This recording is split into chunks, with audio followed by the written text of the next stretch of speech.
La lectura es capaz de transformarnos, de ofrecernos un mayor conocimiento y de brindarnos la oportunidad de comprender mejor la vida y los mensajes que a diario recibimos, pero, sobre todo, nos permite crecer y ser cada vez más libres.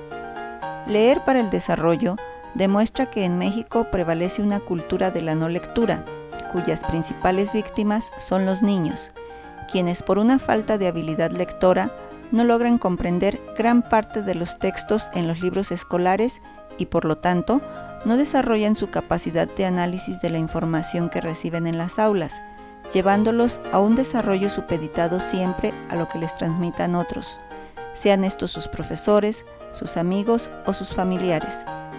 Si esa capacidad de análisis no es desarrollada, entonces no hay criticidad, tampoco hay pensamientos propios y en consecuencia no hay libertad. Esa cultura de la no lectura es combatida por diversos programas que hasta ahora solamente han logrado acercar los libros a los estudiantes a partir de la premisa que el leer debe gustar y ser una actividad que se disfrute. Sin embargo, esos programas y esfuerzos públicos y en ocasiones privados deben luchar contra la falta de un hábito lector y contra el hecho de que simplemente no hay el interés de tomar un libro para conocer y comprender su contenido.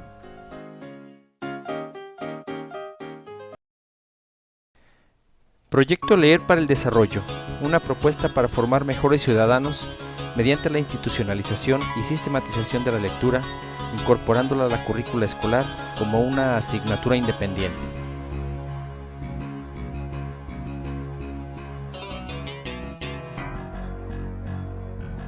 Todos sabemos que la lectura contribuye a formar a las personas. A través de ella se estudia y se conocen temas, y además se fortalece el aprendizaje. Sin embargo, en México no se lee. Para abordar el tema, hemos tomado en cuenta 3 fuentes estadísticas de referencia.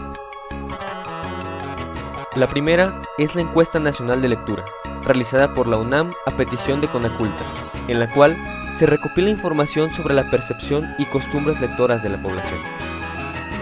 La segunda es el estudio denominado PISA, que es aplicado cada 3 años por la Organización para la Cooperación y el Desarrollo Económico, principalmente en todos sus países miembros, evaluando alumnos de 15 años en 3 rubros: comprensión lectora, matemáticas y ciencias, determinando su capacidad de llevar a la vida diaria los conocimientos adquiridos en las aulas. Y finalmente, el reporte de la actividad editorial en México, edición 2007. Este informe es publicado por la Cámara Nacional de la Industria Editorial Mexicana y da cuenta de la producción y venta de libros en general y por rubros, tales como género y tipo de libro. Ahora bien, según la Encuesta Nacional de Lectura, en México sí se lee. Según sus datos, el mexicano promedio lee casi 3 libros al año. La encuesta nos dice que además sí se entiende lo que se lee, ya que casi la mitad de los entrevistados manifestaron que entienden mucho o todo lo que leen. Sin embargo, la propia encuesta nos dice que lo que más se lee son los libros de texto escolares, que tomando en cuenta que normalmente son una lectura parcial, no debemos considerarlos como parte de la estadística.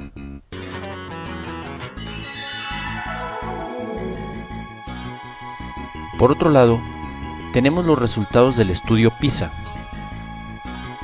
Las siguientes gráficas nos muestran en diferentes colores la cantidad de personas que se encuentran en los diversos niveles de comprensión lectora, asignando el color verde oscuro a quienes cuentan con el máximo nivel otorgado, que es 5.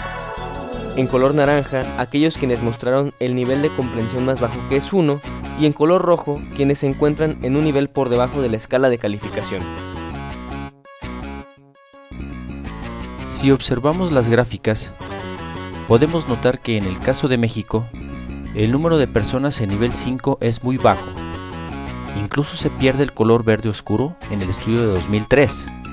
Sin embargo, los colores naranja y rojo sobresalen en cada año de los tomados como ejemplo.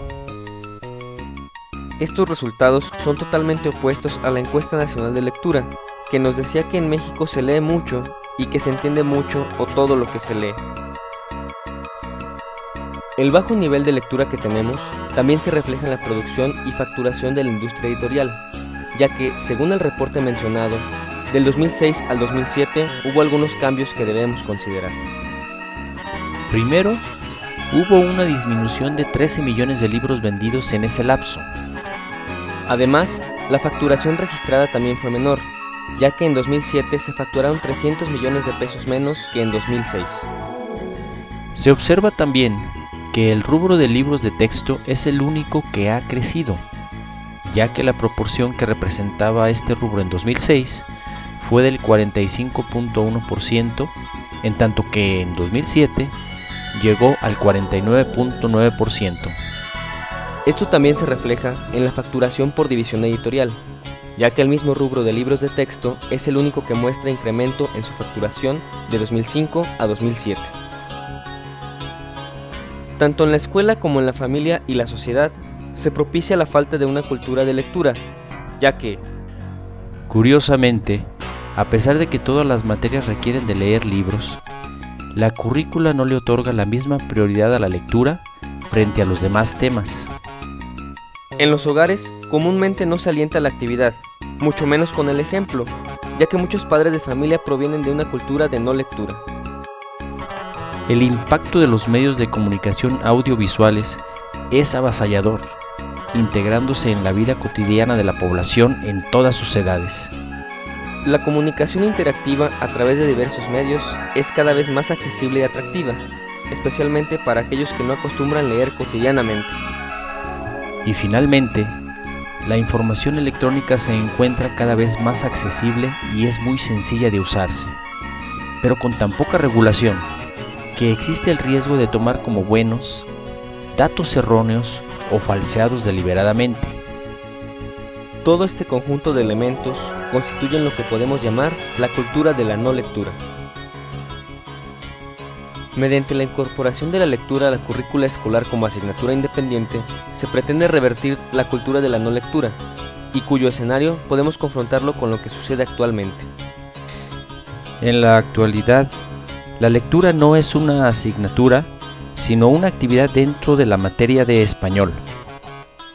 El alumno puede optar incluso por no leer, ya que cuenta con la información que le proporcionan el profesor u otros alumnos. Los programas de fomento a la lectura no cuentan con mecanismos que nos muestren cuánto se lee, o si los estudiantes concluyen los libros, y mucho menos qué tanto los han comprendido. Y existen algunos profesionistas que admiten no haber leído un solo libro en su vida. En cambio, con el proyecto, el alumno no puede evadir la lectura, puesto que debe aprobarla como una materia más. El análisis de los textos y la información contenida en los libros de las diferentes materias tendrá más sentido y se asimilará mejor.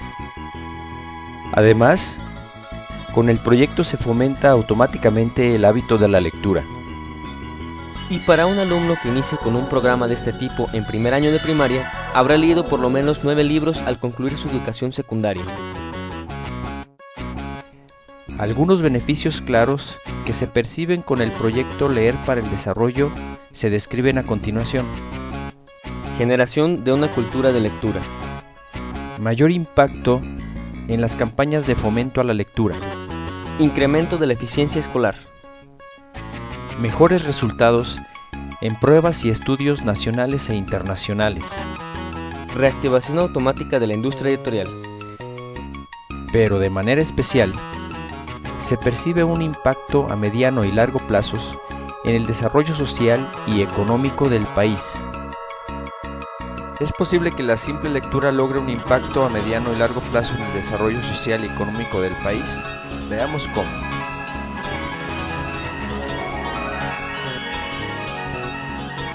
Si trazamos una línea de vida a partir de un niño, tenemos dos escenarios. ¿Propiciamos o no el desarrollo de las habilidades lectoras? Según el escenario que elegimos, se abren dos caminos, cuya dirección se bifurca conforme avanza la edad de nuestro niño. En su etapa escolar, podrá tener menor o mayor comprensión de los textos escolares. Con una mayor comprensión, podrá aumentar su eficiencia escolar. Le será más fácil Analizar la información contenida en textos de todo tipo. Podrá adquirir, si se fomentan las habilidades lectoras, un gusto por la lectura.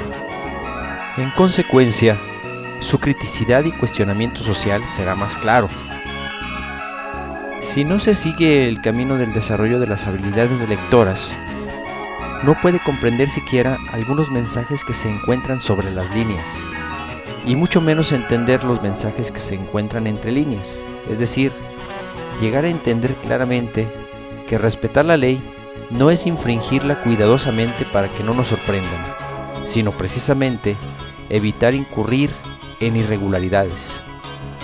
El desarrollo que seguirán aquellos a quienes les fomentaron la habilidad lectora podrán generar ideas y conocimiento propio en el proceso de enseñanza-aprendizaje, así como podrán adquirir mayor madurez para tomar decisiones más responsables en su vida. Esto nos lleva a reflexionar que quienes se encuentran inmiscuidos en actividades ilícitas desde jóvenes, difícilmente son personas que sobresalieron en su etapa escolar. Ya en su etapa laboral, quienes cuentan con mejor formación, habiendo tomado el camino del fomento de las habilidades lectoras, podrá, a diferencia del camino opuesto, aspirar a mejores opciones laborales, mejores remuneraciones y aspirar a la obtención de satisfactores y muy probablemente a influir positivamente en su entorno. Obviamente, la presión de factores negativos como la manipulación, la enajenación, las drogas, el crimen, etc., se mantendrán al acecho, pero en la medida que la persona se encuentre más preparada, esos factores negativos se podrán diluir. Con esto, podemos reflexionar un poco sobre el tipo de educación y de país que hemos venido construyendo hasta ahora, porque podemos invertir, como de hecho ha sucedido, cada vez más en seguridad pública, pero solo la educación podrá en un futuro convertir a México en el lugar pacífico y armónico que merecen nuestros niños.